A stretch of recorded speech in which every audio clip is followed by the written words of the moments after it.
Bonsoir mesdames et messieurs, merci d'être venus si nombreux. Je vous avoue qu'à chaque fois que je me retrouve face à cette assistance pour ce qui est censé être une réunion professionnelle et qui rassemble plus de 1000 personnes, c'est à chaque fois une expérience impressionnante. Merci de nous avoir rejoints pour ce qui est pour votre profession, pour vos professions. Le deuxième rituel de début d'année, il y a la galette des rois et il y a ce rendez-vous qui en soi constitue une énorme fève puisque vous allez pouvoir disséquer ce qu'il faut retenir de la loi de finances.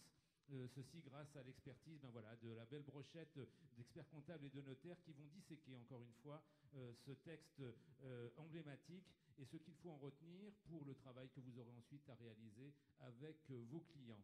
Nous avons cette année, cette journée, cette soirée prend encore une ampleur encore un peu plus symbolique puisqu'elle bénéficie de la présence de Bernard Cazeneuve, le ministre délégué auprès du ministre de l'économie et des finances en charge du budget. Nous aurons le plaisir d'écouter un petit peu plus tard. Je tiens à saluer d'ores et déjà, je crois que c'est une première, en tout cas sur les dernières années, que la présence d'un ministre en charge justement de ce projet de loi de finances. Pour ouvrir cette séance, nous avons un long programme, un programme pléthorique à passer en revue. Je vous remercie d'ores et déjà de votre attention, de votre patience également à notre égard.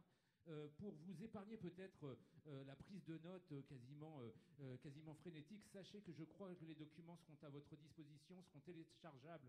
Vous aurez un peu plus tard, je crois, l'adresse électronique sur laquelle vous pourrez récupérer encore une fois la substantifique moelle concoctée par nos experts. Mais déjà pour ouvrir cette séance sur le mode institutionnel comme il se doit, j'invite à me rejoindre et à prendre pour une première prise de parole Julien Tocars, le président de l'Ordre des experts comptables d'Île-de-France,